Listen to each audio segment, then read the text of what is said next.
Have we been having a fantastic time? So the title of this session is titled How Bodi. So I want you to turn to the person sitting beside you and ask them, how body? Some of us are not asking, say how body. Where I come from, some people will say body they inside cloth. What did they answer you? Huh? They say body they, some people say body they can't pay. So what did the person say? So ask them again, let's know what their answer is. Say how body. My sister, how body? Body day in cycler, that's great. At this moment, we're going to be kickstarting a panel session. It's going to run for about 50 minutes. And we have some phenomenal guests who will be joining us. So when I bring them up, I would like you to give them a rousing round of applause. We're going to be talking about the topic, building a healthy love life as a couple. And this particular session is directed specifically for singles. So what we're doing is we're learning from these people who have gone on this journey for years now. And they'll be debunking some of the misconceptions that that we have about what it is to really have a healthy love life. And on the other hand, they would also be sharing with us how they've built their own love lives to be very healthy. So how many people are excited to get into that session? I can hear us. Are you excited? All right, so can we put our hands together as we make welcome the Ajayis? I don't want us to, exactly, you want to give them a rousing round of applause. You don't stop till they get here. Can you make some noise and make it louder? Show them some love as they come up. We're so delighted to have them this afternoon. Thank you, Ma. Thank you, sir. All right. Thank you for joining us. And Elder D, I would be a good person today because he says I'm always disturbing him anytime I see him, but I'll be a changed man today. So, how body? That's the type. That's the team. So, how body, sir? Body day inside clothes. It is. I love that. Ma, how body? Doing good. See, you're not the one that went to private school, the one that just like that. Anywho, we're going to be going straight into the session for today. We're talking about building a healthy love life as couples, particularly for singles to also learn and know how to navigate their own relationships when they finally get into it. So I think the first question would be, when you hear having a healthy love life, what does that mean to you? Before we go into any further questions, what does it mean to have a healthy love life? Brother. Okay, praise the Lord. So I think in my own little experience, I think having a healthy love life would be looked at from certain systems. We can talk of having a very good system of communication, a respectable, loving manner to each other. It could also be a system of appreciating each other. So there are a lot of other systems that could build in. It could be also tolerance and understanding of each other, because there are various buckets that you check to be able to check the health and vitality of a love life. It might not necessarily be emotions and feelings all the time. It could also be how do you disagree to agree, and how you agree to disagree is also another way of checking if you have a healthy love life. Okay, so it's the same question, ma'am, but so are we saying necessarily having butterflies in our tummy isn't always a determinant of a healthy love life? I would even say it's never a determinant. Okay. Having butterflies in your tummy, I mean, we all know that, right? The feelings are never, emotions cannot be trusted all the time. You can't rely on emotions. So the fact that it's good to feel butterflies and whatever you feel, that feeling that you feel when you feel whatever you're feeling, right? It's great. But that's not enough. That's not enough. I would say that, I like what Dayo has said. You really want someone that really gets you and understands you, right?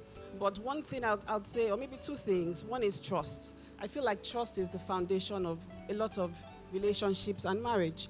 I want to be able to trust you that you are taking decisions or you are acting in the best interests of our family.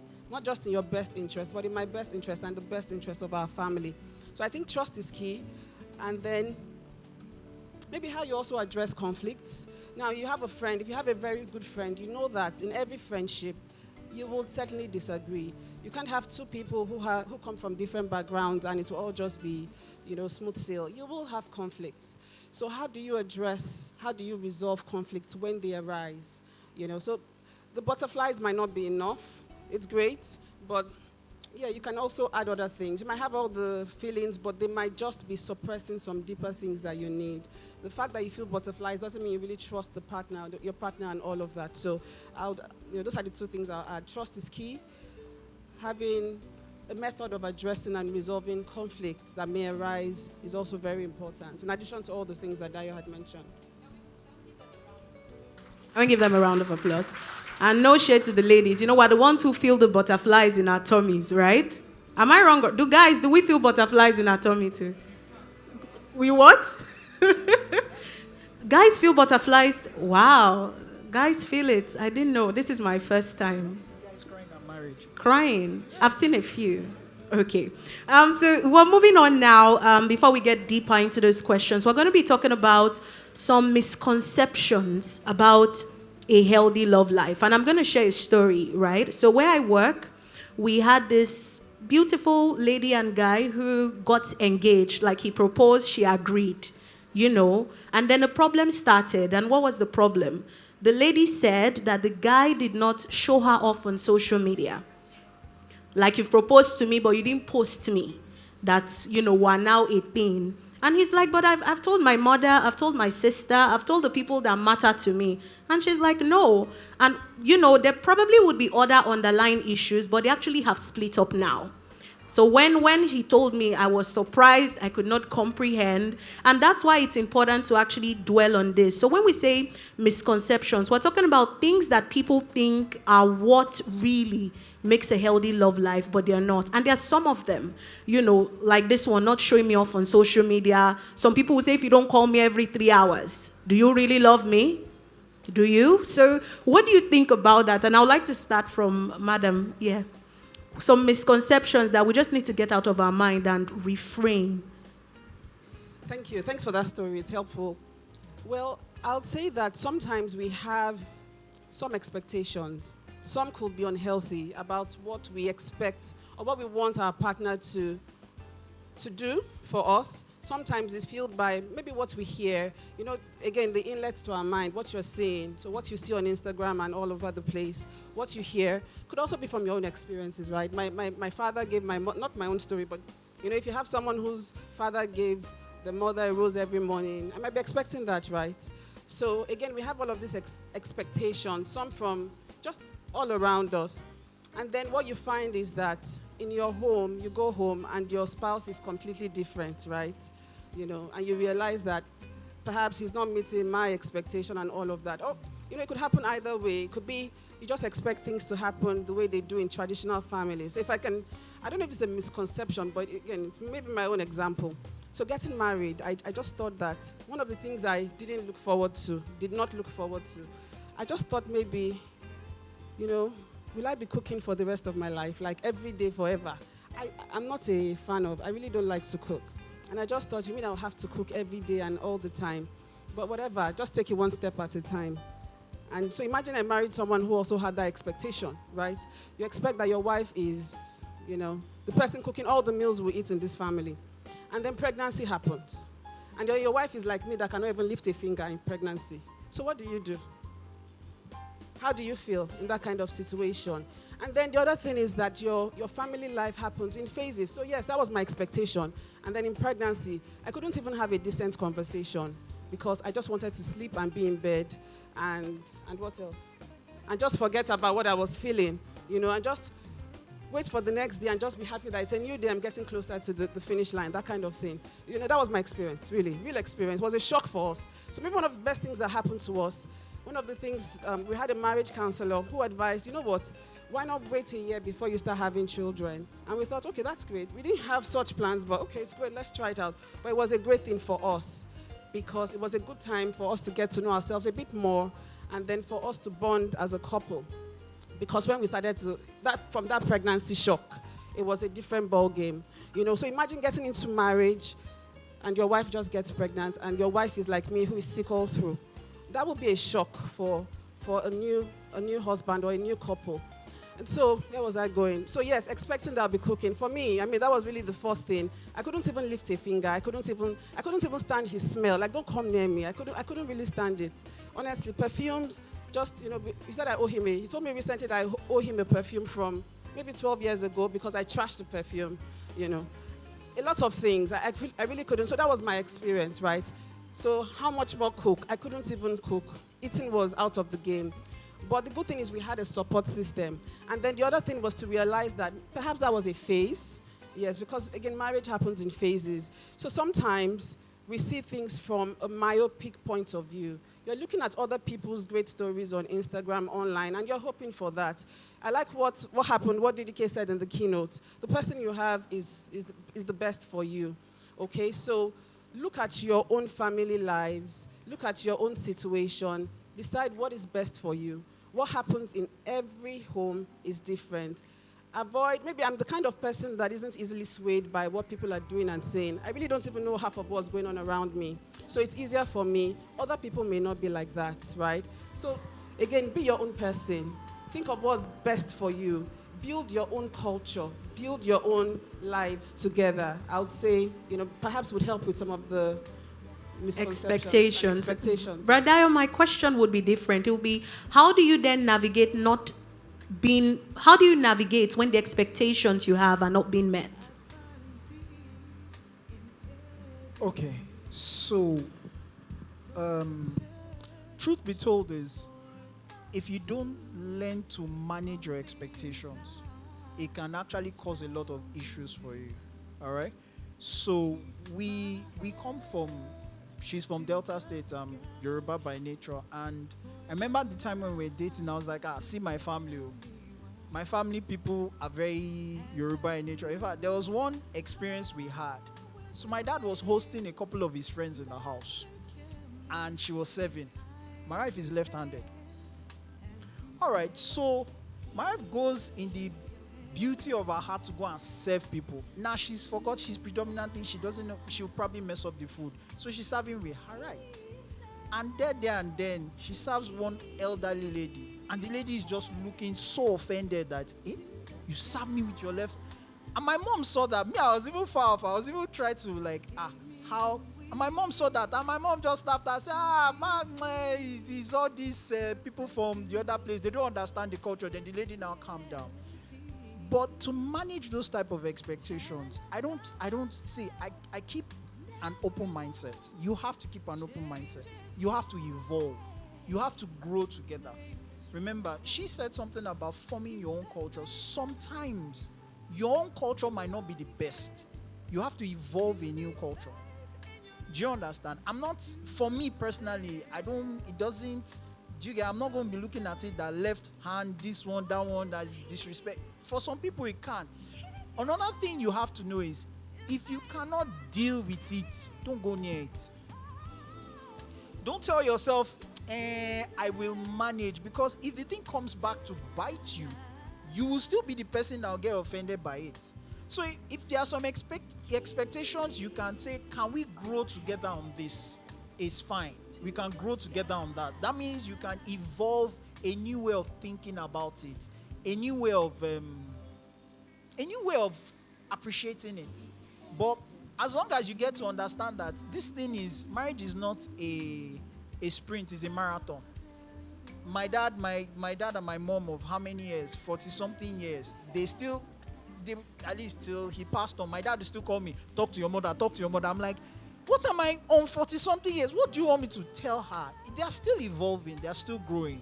And because it is a journey of evolution, I think that's how you keep that open mindset. So it helps you manage your expectations. Because the truth is this, the quicker you get to learn that this is my wife or this is my husband, There is no other one. I am growing with this one. The quicker you just accept it and grow, and God might even help you to become mature about it and build even something from it. Do you understand? What I just joke is this. My wife has the left hand, I have the right hand. So in between us, it won't fall down. That's why I just take it to be.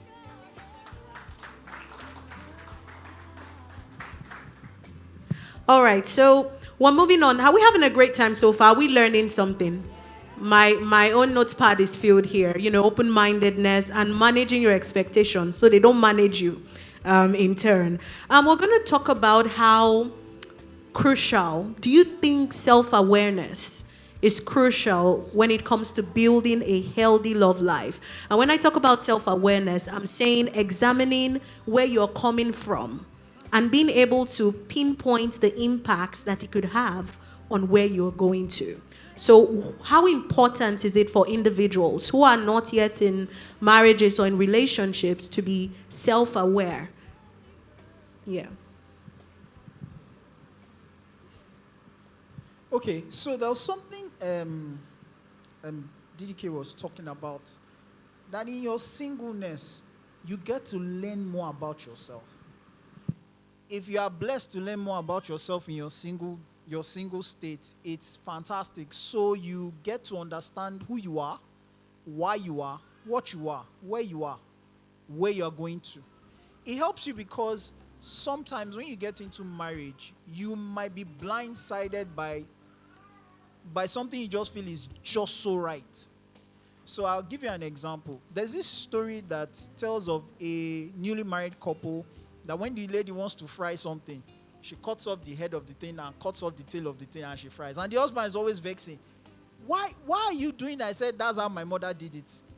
Went to meet the mother. The mother said, since my great-grandmother, we've been doing that thing. Lucky enough, they were able to stumble on the great-grandmother. The great-grandmother just started laughing. She said, in my own days, we were poor.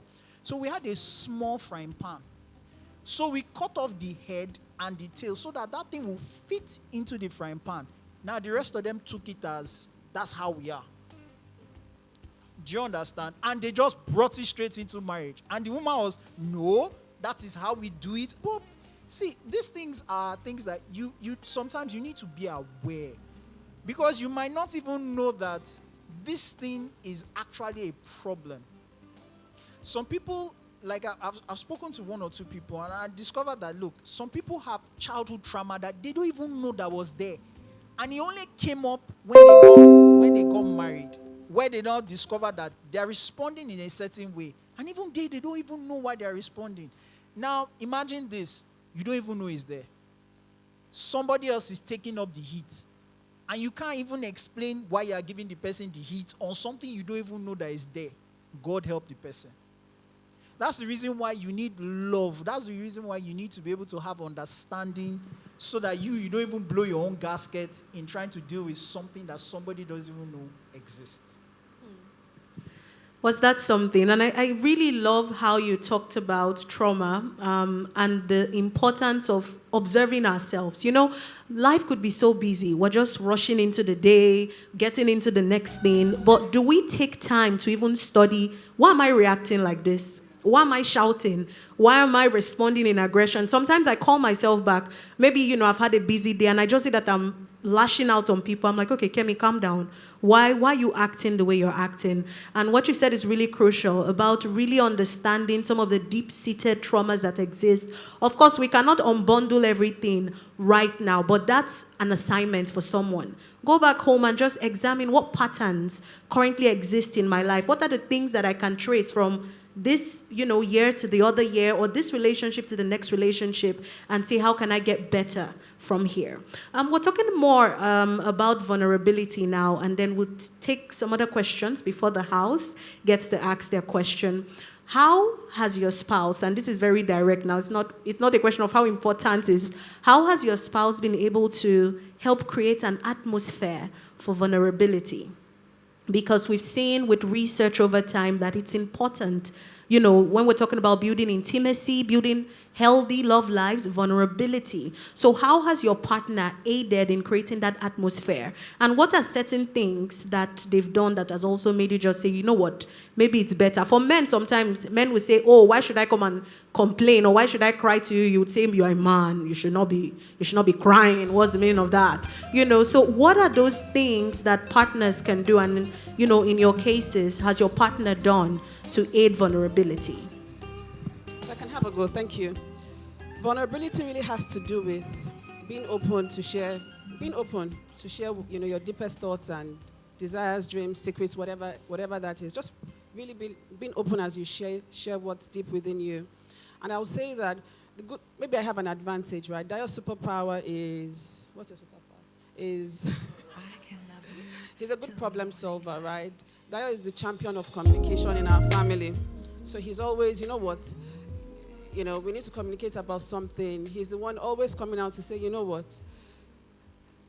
sometimes I feel like, Dio, don't even create an issue. There's no issue. Everything is fine. But Dio remembers something that happened in 1872.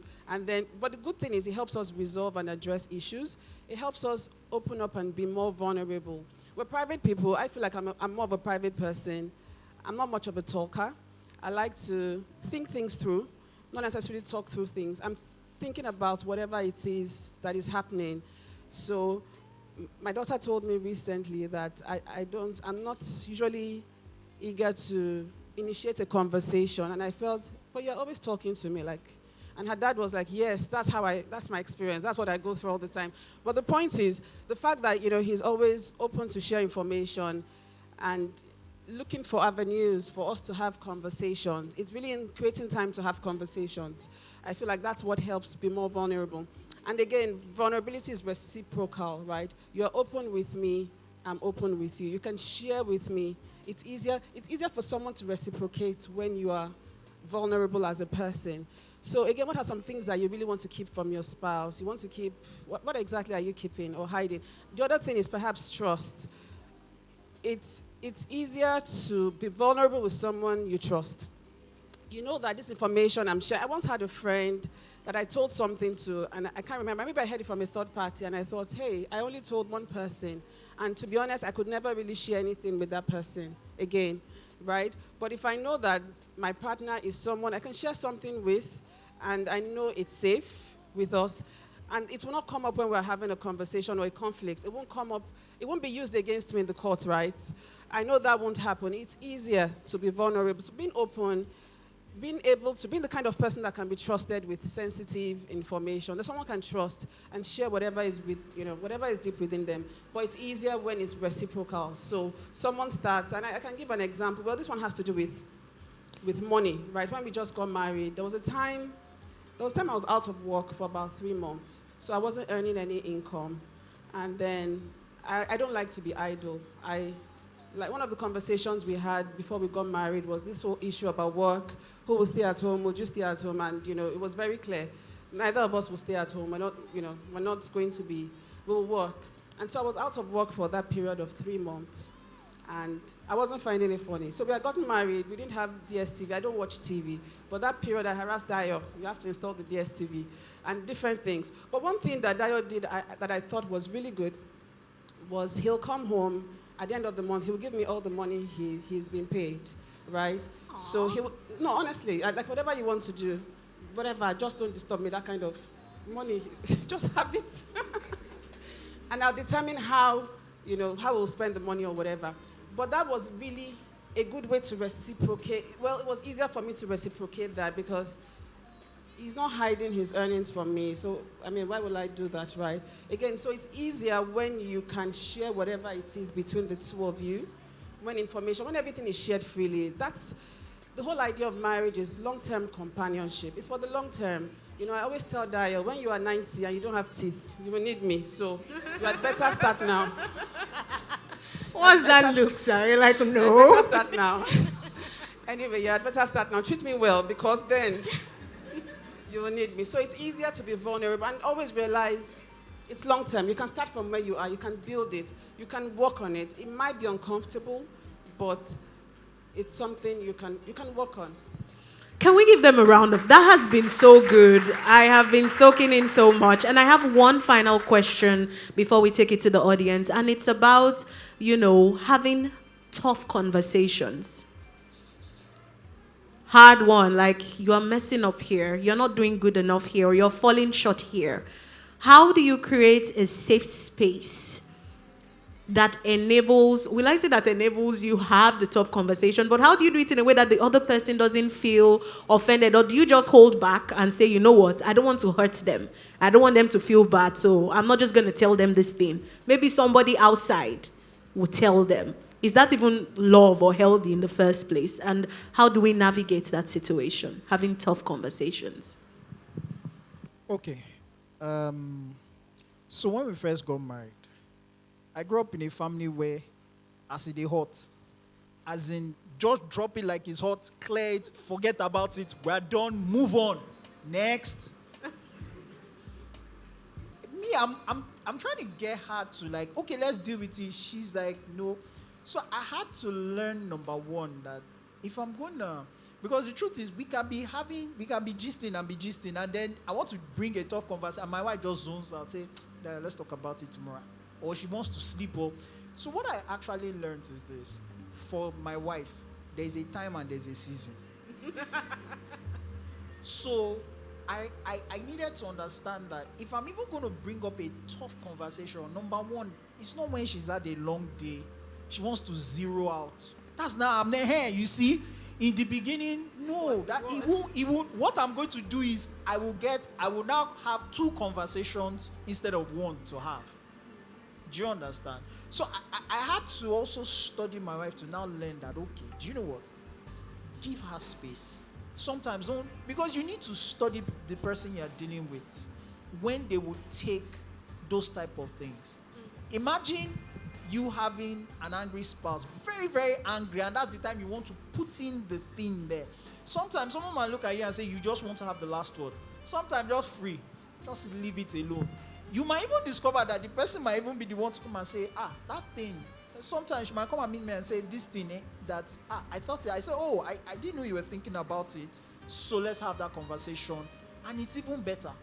But in trying to get a difficult conversation through a difficult moment, if that equation doesn't work, you get a negative answer. But you have to also use wisdom to be able to appreciate the person you're dealing with. If the person is deal with it now, and you are not the guy, you guys have to evolve a system that makes those difficult conversations, but you must have them. Because if you let it pile, one day, like a pressure cooker, that thing will blow open. And you'll be like, but I didn't do anything. And then the whole thing just comes pouring out like a dam. So you must learn to find a way. God will give you grace, but you will find a way to have those difficult conversations. And maybe to add one more thing, in having difficult conversations, maybe from the recipient as well, it's also good to know that it's from a place of love, right? It's something that has to be done. I'd rather hear something at home from my spouse than hear, a third party tell me something. So it's good to know. What I do is I assume positive intent. A lot of the times in marriage, it's really about perspective. Something happened. My perspective of that situation will certainly differ from his own perspective. And I could already make assumptions based on my own perspective because that's perhaps what I experienced, right? So really assuming positive intent, right? I don't think this action was driven from a negative place. I believe, you have the best interest of our family in mind. So yes, it might be offensive. I might not really like the action. So let's talk about it, right? Or whatever it is. So assuming positive intent that it's from a good place. I don't believe you're acting against my best interests. Right? I think that's key as well. Assuming positive intent all the time. Can we give them a round of applause? And we're going to be taking, the questions now to the audience. Okay, I have one hand here. So you could just raise your hand and would be able to take your questions. While she's asking hers, you could think about yours and then would come to it. So, Sister Chiamaka. Thank you so much for talking to us. It's been very enlightening. So I have two questions. The first is, how has navigating challenges, like from your years of being together, since you're talking about a healthy love life, how have you seen or like realized that the challenges that you both face together as a couple has changed your relationship or made it better, or like what have you seen about the landscape of your marriage that challenges helped by you both overcoming it? And my second one is, how do I ask this now? On the topic of vulnerability, right? Do you people have a method to avoiding see finish? Like, is there see finish in the relationship? No. Because why I'm saying this is because the see finish there is not the teasing kind of, oh, like, I already know you. It's that thing where slowly but sure, like you said, both of you said actually, that both of you are evolving, right? It's a journey of evolution. So if you, in my opinion, if you let see finish, see finish can affect your relationship where it's not him, it's not her, and then you're not evolving anymore. So what I even wanted to ask was the see finish thing, and then has vulnerability ever burnt you? Like, is there any situation where you've opened yourself up to your partner, or maybe not both of you, or maybe by experience or seeing other relationships, and like, has there ever like that fear of if I open up to this extent, right, it's going to burn me? Thank you. Before you take the questions, we'd just like to take all the questions from the house at once, and then we'll answer them. So do we have any other questions? Do we have any other questions? Going once? No, I think they start from going thrice, twice, once. I don't know. But it shall somehow. But do we have any other questions? Okay, thank you. Abby has one. Don't be shy. You're in your father's house. What's happening? So please, after Abby, if you have any other question, just indicate and we'll take it. Okay, thank you very, very much. I've actually learned a lot. So the question I have is on this topic of, does this person get me? Because people are going about with different, that's actually a misconception that a lot of people have. And is it acknowledging the fact that, okay, I know this person has so many differences, and I'm willing to work with this person to make sure that we understand each other and know how to go about this? Or is it that you see someone and then you say, okay, because he doesn't understand me this way, then he doesn't get me, or because he doesn't think this way, then he doesn't get me? How do we kind of separate it to what would you use to define someone who gets you and who understands? Because I understand that someone getting you and someone knowing you is something that can make your marriage work. All right. Thank you so much, Abby. Any other questions? Okay, there's one more. Finally, a guy has a question.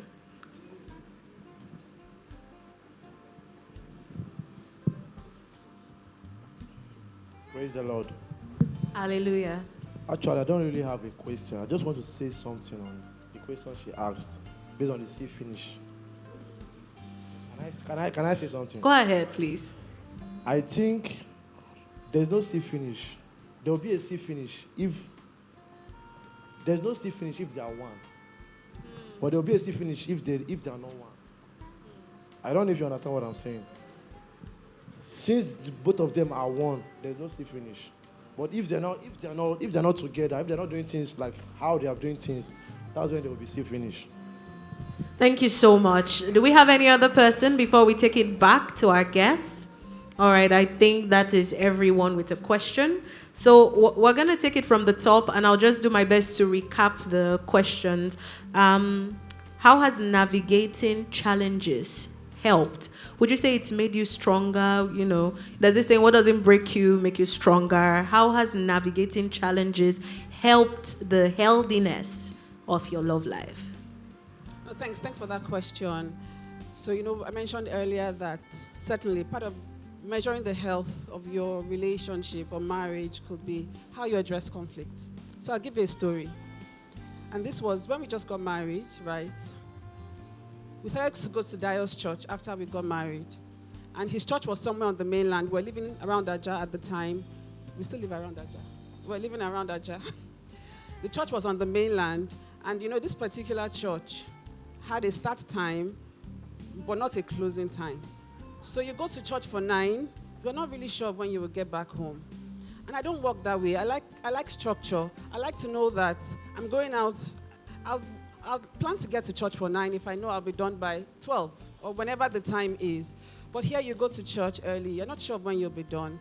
And Dayo is the kind of person who wants to get there very early. He wants to be there in front. Not in front, but you get what I mean. He wants to really be there early, in time. And then because I'm really not sure when we'll get back home, I'll take my time in the morning.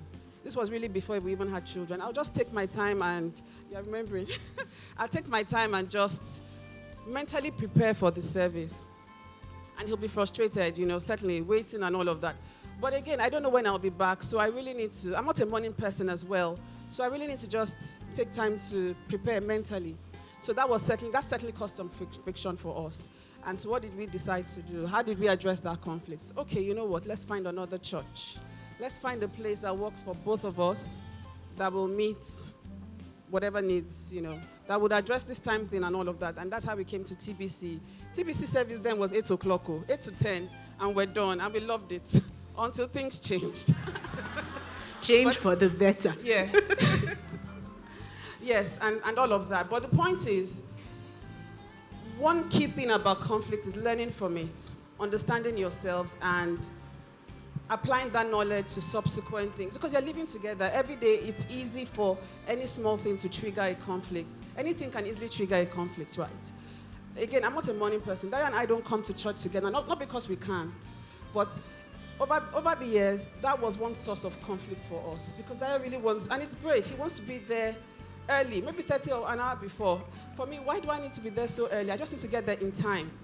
9 o'clock is when service is. If I can get there for 9, I'm even early. And now I get to church for 9, in fact 8:55, and Dayo will still tell me I'm late, but it's okay. But again, we're different, right? For him, he needs to be there very early. I don't know why. For me, I need to be there just in time. But over the years, we've seen that we'll get to church. Get to church how it's one thing you don't really want to keep having conflicts over. So we found a system that works for us. Get to church even if we have one car, we'll find a way, just get to church. When you want to go to church, let me get to church when I want to get to church, or wherever we're going. Or sometimes we really have to compromise. That's the other thing. There will be certainly moments of compromise. But one thing I also know is the times we've had issues linger are times that we didn't really resolve the issue. And then you see that issue come up again another 2 years because it's unresolved. And then another 3 years and all of that. So at some point, you have to address whatever is causing the conflict. But again, in addressing conflicts, it's about the issue, not the person, right? You are not the source of sometimes you feel like the person is creating the conflict sometimes, but it's not about the person. You love this person, you're married, this is the issue at hand. How can we work? And that's one thing I learned from Dayo. How can we work together to address this particular issue? You're not my enemy, right? We're a team here. We're a team. We're working together to achieve the covenant. How can we work together to achieve the goals we need to achieve while addressing, whatever it is, and continue to build from there. So thank you so much. It's how every time she says, "Let me tell you a story," Elder Dayo is like, "What story? Don't tell that story. Tell me first." There's always that look on his face, but I really appreciate, and this is on the side before we move on to the next question, how you've been very real with us and, giving us context. Can we celebrate them for that? Not everybody will come and tell you what happened, how they didn't get to church, and so we really are grateful for that. We'll move on to the conversation of vulnerability, the last question, and it's a wrap, so we can round up the session. The next question was, has vulnerability ever burnt you? And how do you deal with see finish? Someone said if you are one, there cannot be see finish, but has vulnerability ever burnt you? So let me say something. Even Jesus Christ saw see finish. The most perfect human being that ever existed saw see finish. They say if you are come down from the cross, that's see finish now. That's already see finish. That's the truth. You will be seeing finish and be finished seeing however you see the finish. If you understand what I'm saying. But what am I trying to say? It's not about the see finish. It's about the largeness of your heart. See finish must be able to make you grow because you don't waste any crisis. The reason why God is interested in making us go through seasons is because He stretches us. He makes you mature. He makes you become the person you ought to be. Do you understand? So you either have to tell yourself, what do I do with this C finish? Do I grow or do I not rise above it? You determine your own C finish. Like I always tell a lot of people, I said, if a soldier ant should bite you, will you wake up and take the bite? Say, you soldier ant, what's wrong with you? You are abusive words as a soldier ant.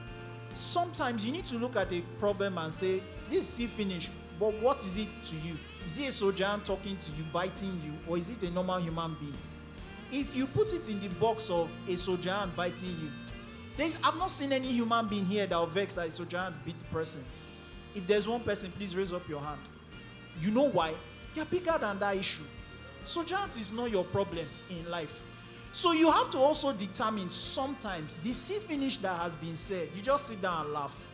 It's just like saying, if you are a man, come and do this thing. I'm not saying my wife does that. I'm just giving an example now so I can eat this night.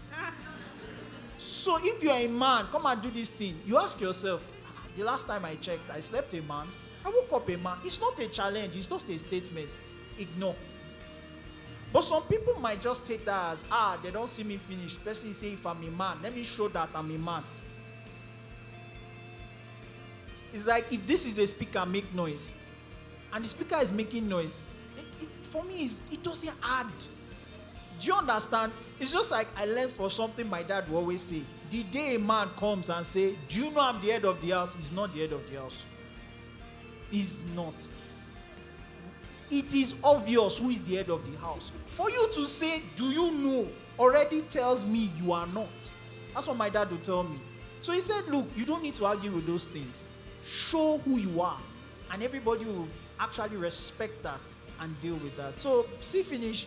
And like he said, if we are one, see finish just means rise to the next level of the finish and continue from there. Thank you so much. Can we put our hands together for that? And, you know, for those still having conversations with themselves about vulnerability and things like shame, I think this book would be very helpful. It's called Daring Greatly by Brené Brown. It is such a fun, she's a researcher, and it's such a fantastic book because sometimes when people are not able to be vulnerable because of the fear of see finish, it's just a need to avoid shame. And it also shows that two really have not become one, because what are you ashamed of? That they'll think, oh, I'm not this great person that they have in their minds, or I don't meet up to the standards that they've created. Sometimes shame is a reason why we hold back from vulnerability. But if you get the book, you'll be really helped by it. The final question is the one from Abby, and she talked about how do you deal with when someone doesn't get you? Where do you draw the line? You know, they don't get me. So do I still move on and say things would work? Or do I say they don't get me and I let it go? And I think at the back of my mind, it's also probably, where's the line between they don't get me and aligning values? What are the thin lines that exist there? Okay, thanks for that question. I would say that certainly your values should be the foundation of whatever you do. There is a difference, really, between having the same values and having differences as individuals. You will certainly see that a lot of the time, people are paired based on their differences. Somehow, right? I'm a night person, Dayo is a morning person, for instance. So I'm probably up at night doing something, making noise around the house. He can't sleep. I'm a deep sleeper, he's a light sleeper. So you have people who are different because there's diversity. Somehow we're attracted to the differences in our spouse or our spouses, right? We're different. It doesn't really mean they don't understand you, but certainly at the foundation should be, you should have values that bring you together. You should certainly agree on your values. Without being anchored on the same values, it's going to be tough because you will certainly have times in your journey, if you choose to get married, where you have highs and lows. Can you give some of those fundamental things? You know, is it things of faith, money, some fundamentals that should matter when we talk about values? So when we talk of values, right, for me, I'm a Christian. I don't know about you. Well, but the point is, you know, having the same beliefs in the Bible. We believe in God. We believe in what the Bible teaches. Having those fundamental beliefs in the Bible, we believe So there's some things we've never done to one another. You will not hear me calling Dio names. You'll never hear him. We might have disagreements, but we'll never call names, right? Because we don't insult ourselves. We are people that keep to our word. It's very strong for us. Dio especially is always big on, oh, I keep to my word. I made this commitment. I must keep my commitment, right? And so commitments, we talked about commitment. We know we are committed to our marriage. Even though we've had highs and lows, even during the low seasons, I did not doubt his commitment, right, during those periods. Integrity, I trust you. I don't think he's cheating on me somewhere. It doesn't even cross my mind. I mean, we might make fun of it, but so we have some of those fundamental beliefs, or, values. We will not go out and start doing certain things, right, because we have shared values. If I was married to someone else who I couldn't really trust, I had to be looking over my shoulder, who was frivolous and all of that, perhaps it will be difficult. It will be difficult because, I won't probably sleep well. I'm wondering, where is he now? Did he go to, whatever? But again, there is a difference between having the same values, knowing where you're going together, understanding, and I like, what the keynote, so if you didn't listen to the keynote, please listen to it again. She talked a lot about covenant and just being anchored on your values and the covenants, knowing that there is a purpose in your coming together. One thing I recall that when we got married, my parents' church, the pastor made us sort of write something like a vision. What is your vision? What do you think God is telling you about your spouse? Where do you think God is taking this person to? And, we had to do that and have a conversation around it. And it was also very helpful, really to think beyond just the feelings you are having and understand that there is more of a purpose to your coming together. And then the other part is having someone that understands you. We talked about marriage being for the long term. I was still reminding Dio recently, we still have about, God willing, 46 years together. So you can't go anywhere until then. But just understanding that whatever you might be going through, whatever this current situation could be, would it still matter in 50 years? Would that situation still be very important to you? Would you still feel hurt about a certain situation? How would you want, if you don't address this particular moment effectively, how would you feel in the next 10 years or 20 years, when whatever is happening? So being intentional about what you do, how you build on your relationship. Yes, for instance, we have young children. When the children leave the house and are on their own, would we still be able to connect to one another? Would we stay connected? So how do we stay connected now? Do you understand why I'm doing certain things? So just you would understand yourselves over time. It's not overnight, right? But having the basic fundamental values would help. Understanding people as you go. You can't really know a human being. Just think about it. One thing I think about is, okay, I met you at whatever age. I've had a lot of experiences. I've been in different places. I probably have more experiences than we've had together. So it will take us some time to get to know ourselves really well and to connect at that level. But we need to make sure that we're intentional in how we learn and move forward. Thank you so much. Did that answer the question to a large extent? All right, this is where we call it a wrap. If you've had a great time, can you say yeah? All right, let's bring back the energy in the room. Can we give them a round of Samba? Please don't go yet. We have gifts, to say thank you. And can we put our hands together for them? I think we had such a fantastic session. First things first, photographer, can we have